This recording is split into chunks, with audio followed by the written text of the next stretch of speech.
रोक नहीं सकता। और हमें भी इस बिजनेस में बहुत सारी चीज़ें सीखने को मिली है। एक कहानी के माध्यम से मैं आज बात को समापन की तरफ ले जाऊंगा, क्योंकि हमसे बहुत परिवार लोग जुड़े हुए हैं, हमसे बहुत सारी उम्मीदें लोग पाले हुए हैं। आज हम उस उम्मीदों पे कितना खरा उतर रहे हैं। बेटे हैं, छोटे बच्चे हैं, तो हमसे बहुत उम्मीदें पाले हुए हैं। हमारी वो क्षमता औकात हो या न हो, लेकिन हमसे पाले रहते हैं उम्मीद कि हमारे पापा ये दिलाएंगे, वो दिलाएंगे, उस स्कूल में एडमिशन करवाएंगे, हमें ऐसी ज़िंदगी देंगे। और कहीं न कहीं हम उनके ऊपर खरा नहीं उतर पाते, यानी उनके सपने को पूरा नहीं कर पाते। और माँ बाप भी हमसे उम्मीदें पाले होते हैं कि मेरा लड़का जवान बनेगा, बुढ़ापे का सहारा बनेगा, हमें एक दिन संभालेगा, एक दिन हमारे दवाई और दवा में काम आएगा। बहुत सारी उम्मीदें वो लोग भी पाले होते हैं। लेकिन साथियों, हम लोग जब अपनी ज़िंदगी को संभालते हैं तो ज़िंदगी में इतना सारा व्यस्तता आ जाता है, इतना सारा सब तामझाम हो जाता है कि कहीं न कहीं हम उन लोगों को सपने पूरा करने से चूकने लग जाते हैं और कहीं न कहीं हमारी दुनिया बढ़ने लग जाती है। और हम यही कहेंगे कि यहाँ पर हमें भी अपने सपने को पूरा करना है और अपने से उम्मीद करने वाले लोगों का भी सपना पूरा करवाना है।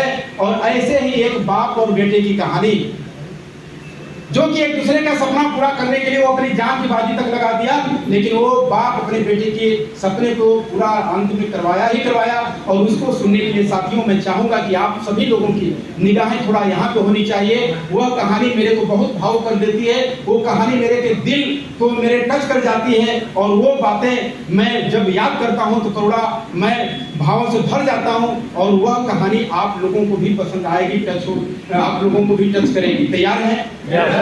तो किसी की मोबाइल नहीं बजनी चाहिए, कोई अंदर से बाहर नहीं होना चाहिए। सारे लोगों की निगाहें हमारे इस बातों पे होनी चाहिए, इस कहानी को होनी चाहिए। भाई साहब बैठ जाइए, कोई नहीं जाएगा, कोई अब नहीं जाएगा। हम लोगों की बातें वो अंतिम कगार पे पहुंच चुकी है। तो साथियों, बात बहुत पुराने जमाने की है। एक बिरहिया नाम का एक आदमी जो पैर से अपाहिज था, रिक्शा चला करके अपने जीवन यापन को करता था। 4 साल का उसका छोटा सा बेटा जो कि उसके साथ धीरे धीरे बढ़ रहा था। लेकिन उस बेटे की माँ जो थी, बचपन में बच्चा मतलब पैदा होते वक्त ही वो दुनिया से जा चुकी थी। वह छोटा सा बच्चा अकेला जिंदगी को काटने वाला अपने बाप के साथ रहा। कोई भी उसको बचपन से माँ की परवरिश नहीं मिल पाई। कैसे माँ अपने बच्चे को लोरी सुनाती है, गीत सुनाती है, कैसे बच्चे को पालती है, इन सारी चीज़ों का भास नहीं उसको हो पाया। वो जिंदगी को ऐसे ही चला रहा था, काट रहा था। धीरे धीरे उसकी उम्र 4 साल हो चुकी थी। और बाप जो है रोज रिक्शा चला करके कमा करके आता था। और एक पैर का अपाहिज उनका पिता बिरैया, जो कि रोज उनको दाना पानी की व्यवस्था कर दिया करता था। और धीरे धीरे उनका जो निवास था वो एयरपोर्ट के बगल में होता था। एक एयरपोर्ट के पास में उनका घर था और वहाँ से हमेशा गुजरती थी जहाजें। और जहाज़ों से एक आवाज़ आती थी और उन आवाज़ लड़के के कानों में बराबर जाती थी। और लड़का के कान में ज्यों ही आवाज़ पहुंचती थी वो लड़का घर से बाहर भागे आता था और आसमान की ऊंचाइयों में देखना चालू कर देता था। और वो धीरे धीरे एक इच्छा जाहिर किया कि पापा मुझे भी हवाई जहाज में बैठना है, पापा मुझे भी हवाई जहाज में बैठना है। बिरैया को लगा कि ये कुछ दिन के लिए ऐसे ही देख करके बोल रहा, धीरे धीरे शांत हो जाएगा, चुप हो जाएगा। धीरे धीरे वो शांत रहा, खामोश रहा। लेकिन बच्चे की तरफ जो है लगातार बढ़ती गई। बाप सोचा कि धीरे धीरे अब कहना बंद कर देगा, लेकिन लड़का नहीं माना। जब नहीं माना तो बाप बोला कि बेटा, जहाज में बैठने के लिए तुम्हें पढ़ाई करना पड़ेगा। पढ़ाई करके जब तुम अफसर बन जाओगे और अफसर वाले जब पैसे वाले हो जाओगे, तब इस जहाज में बैठने का तुम्हें मौका मिल पाएगा, अन्यथा तुम नहीं बैठ पाओगे। अब बच्चे के दिमाग में एक बात चली गई कि हमें पढ़ाई करना पड़ेगा, पढ़ाई में अव्वल आना पड़ेगा, टॉप करना पड़ेगा, तभी मैं इस जहाज में बैठ पाऊंगा। और वो लड़का लगा रोज पढ़ने, बिना किसी के कहने की वजह से ही खुद अपने आप को पढ़ने लगा। सुबह शाम होमवर्क करने लगा, स्कूल जाने लगा, जो चीजें बताई जाती थी बड़ी अच्छे से वो ग्रहण करने लगा। और धीरे धीरे साथियों वो अपने क्लास में टॉप करने लगा लड़का। धीरे धीरे और परिस्थितियां बदली और वो एक क्लास आगे बढ़ा। उसकी चाहत जहाज में बैठने की कहीं खत्म नहीं हुई, वो लगातार बढ़ती गई और वो धीरे धीरे कॉलेज में टॉप कर गया। जब कॉलेज में टॉप किया तो वहाँ पे सांस्कृतिक कार्यक्रम किए गए और टॉप लड़कों को सम्मानित करने का योजना बनाया गया। और उसमें बिरैया को भी आमंत्रित किया गया कि भाई आपका लड़का जो स्कूल में टॉप किया है, आपको सम्मानित किया जाता है। उसके पिता वहां जाने से पहले घबराए कि यार हमारा तो पैर नहीं है, हमारे कपड़े अच्छे नहीं हैं, हम लोग गरीब लोग हैं, इतने बड़े स्कूल में इतने लोगों के बीच में मैं कैसे जाऊं।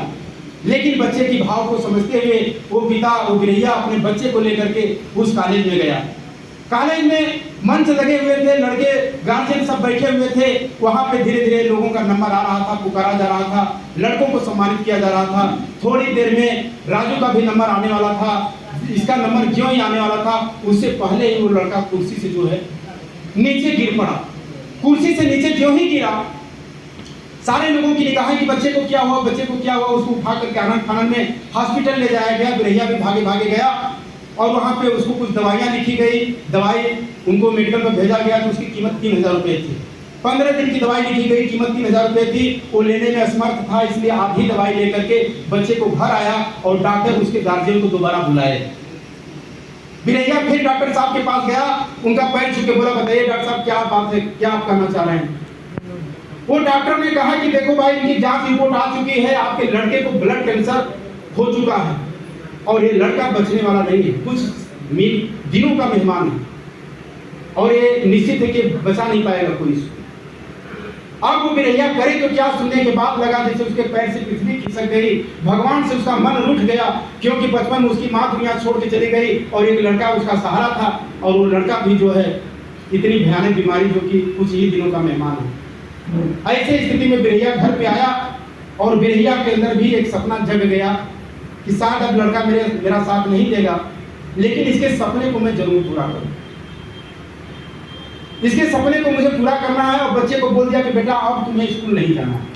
कहें क्यों पापा, मैं स्कूल नहीं जाऊंगा तो फिर बड़ा व्यक्ति नहीं बनूंगा, और बड़ा व्यक्ति नहीं बनूंगा तो जहाज पे किसी उड़ूंगा। कहें नहीं बेटा, अब तुम्हें मैं उड़ाऊंगा, अब तुम स्कूल नहीं जाओगे। भैया कह के अपने घर में रखी हुई भगवान की मूर्ति को पीछे मोड़ के रख दिया। लड़का देखा कि पापा भगवान की मूर्ति क्यों पीछे कर दी। कह नहीं बेटा, आप इसके अंदर इस मूर्ति में वो जान नहीं रहे कि यह हमारे सपने को पूरा करा सके।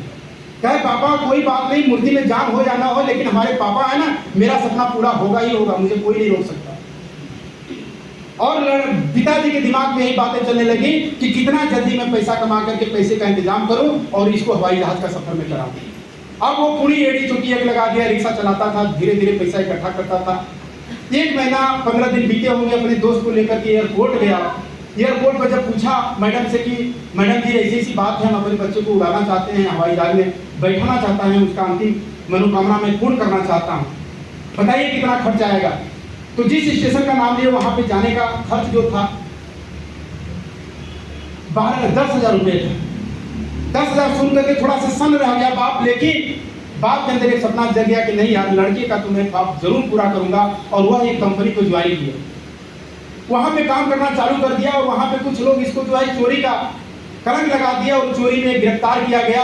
और गिरफ्तार में पुलिस भी इनको प्रताड़ना की, लेकिन उसके बावजूद भी ये व्यक्ति अपने उद्देश्य से विचलित नहीं हुआ। कुछ ही दिन बाद सच्चाई का फिर उजागर हुआ और उस पुलिस वाले ने इस बिरैया को पुनः छोड़ दिया और आकर के फिर से अपने बच्चे के ख्वाब को पूरा करने के लिए तैयारी में लग गया, काम करने लग गया। एक जगह फिर काम करते करते पैसा इकट्ठा करके जो ही घर की तरफ बढ़ रहा था, रात में चोर चाइन लग गए और उसके जेब में पड़े हुए पैसे को फिर वापस वो चोरी करके लेके भाग गए। फिर भी बाप निराश नहीं हुआ, अपने बच्चे के ख्वाब को ये नहीं सोचा कि मेरे बेटे का ख्वाब पूरा नहीं होगा, उसके लिए फिर जी जान लगा दिया, रात दिन कर दिया। और बच्चा का स्थिति लगातार बिगड़ता जा रहा था, वो बेहोश बार बार हो जाता था, धीरे धीरे उसके मुंह से ब्लड भी आने लग गए थे। और डॉक्टर बोला कि बहुत अब कम समय इसके पास बचा है, जितना जल्दी करो अब कर सकते हो। अब बिरैया को रहा नहीं गया, उसके पास कुछ भी अब बचा नहीं था। एक छोटा सा घर था जिस घर में वो माँ बाप दोनों अपने किसी तरीके से जिंदगी काटते थे, उस छोटे से घर को 10,000 रुपये में बेच दिया। बेच करके एयरपोर्ट गया कि आज मैं अपना और अपने बेटे का टिकट लूंगा और इसको हवाई जहाज का मैं सफर करा के ही रहूंगा।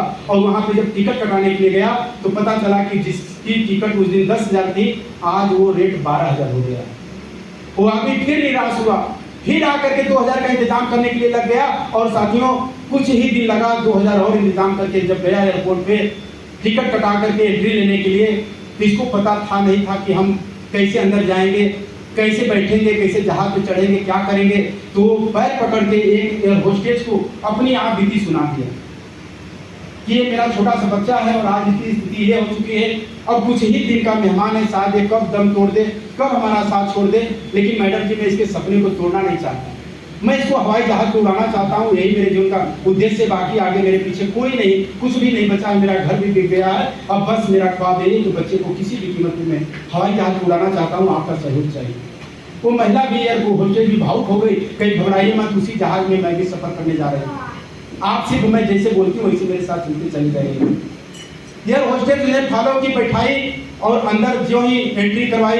एंट्री करने के बाद वो स्थिति आ गई जब बच्चे के सामने ओरिजिनल हवाई जहाज खड़ी थी। बच्चा बहुत भावुक हुआ, वो आंखों से रोने लगा, अपने पिता का धन्यवाद देने लगा, जिससे लग रहा होगा कि सचमुच अब उसका आखिरी इच्छा आ चुका है पूरा होने का, और वो उस जहाज को हक करने लगा। वो भावनाओं से भर गया, उसके पिता की आंखों में आंसू आ गए, क्योंकि एक एक देख करके वो लड़का अंतिम समय की तरफ पहुंच रहा था। लड़का को पता नहीं था कि मेरे को साथ क्या होने वाला है। वो बहुत खुश हुआ और अंदर जाकर के ज्यों ही अपने गद्दी पर बैठा, सीट को बैठा, और वहां पे जब किया गया अनाउंसमेंट की थोड़ी देर में जहाज टेकअप करने वाली, आप लोग अपनी सीट बांध लीजिए। लड़का बहुत खुश था, इतना भावुक था, अगल बगल देख रहा था, और साथियों धीरे धीरे उसकी सांसें थमती चली गई, और उसी जगह टेकअप होने से पहले ही वो व्यक्ति, बच्चा जहाज को बैठे बैठे तब जो वो दुनिया से चला गया। और ज्यों ही बाप को पता चला कि यार मेरा बेटा तो रहा नहीं, और एयर होस्टेज को तुरंत सूचना दिया कि मेरे बेटे के साथ ऐसा हो गया। एयर होस्टेज ने बोला कि नहीं, ये तो नियम गलत हो जाएगा, कोई डेड बॉडी हो जाती है तो उसको तुरंत उतरना पड़ता है, इस बच्चे को उतारना पड़ेगा। तुरंत वो पिता मैडम का पैर पकड़ लिया कि मैडम आपसे नम्र निवेदन है, मैं बच्चे को जिंदगी जीते जी तो नहीं घुमा पाया, लेकिन मरने के बाद इसके मैं ख्वाब को तोड़ना नहीं चाहता, मैं उड़ाना चाहता हूँ। आपसे मेरा निवेदन है कि कुछ क्षण के लिए मुझे रोक लीजिए, अधिकारियों को मत बताइए, यह सूचना मत बताइए कि बच्चा मर चुका है। मेरा आपसे निवेदन है। हाथ जोड़ के गिड़गिड़ाने लगा उसका बाप। एयर होस्टेज को भी दया आ गई, वो नहीं बोली, क्षण भर के लिए रुकी, जहाज टेकअप की, और ज्यों ही उड़ान भरी साथियों, वो मरे हुए बच्चे से बात करने लगा कि देख बेटा, देख देख दुनिया कितनी बड़ी है, देख नीचे देख, दुनिया कितनी खूबसूरत नजर आ रही है। तुम बचपन से कहते आ रहे थे ना कि हम तुम्हें आसमान में उड़ाएंगे, देख आज वो दिन है, तुम आसमान में उड़ रहे हो बेटा, देख एक खिड़की से ताके देख कैसी लग रही है दुनिया, आज हम लोग आसमान पे, दुनिया हमारे नीचे, देख बेटा देख, तेरे सपने पूरे हो चुके हैं। और यह कहते कहते वो भी भावुक होता चला गया, और थोड़ी देर बाद जब एयर होस्टेज दोबारा आई तो देखी कि बाप भी मर चुका है, लड़का भी दुनिया जा चुका था, बाप भी मर चुका था। और उसके बाद वहाँ के अथॉरिटी को सूचित किया गया और उन दोनों की बॉडी को उतारा गया, यथाव जगह पे दूसरे स्टेशन पे उतार दिया गया, और यह एक कहानी बनी, एक फिल्म बनी, और इसका नाम है हवाई जहाज।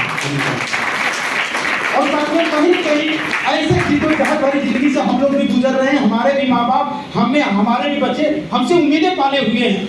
छोटे बच्चे हमसे बताइए कितना लगाव रखते हैं, हमसे कितने उम्मीदें पाले हैं कि मेरा बाप एक दिन कहानी बनाएगा, मेरे को घुमाएगा, मेरे सपने को साकार करेगा, अच्छे स्कूल में ले जाएगा, मेरा नाम रोशन कराएगा।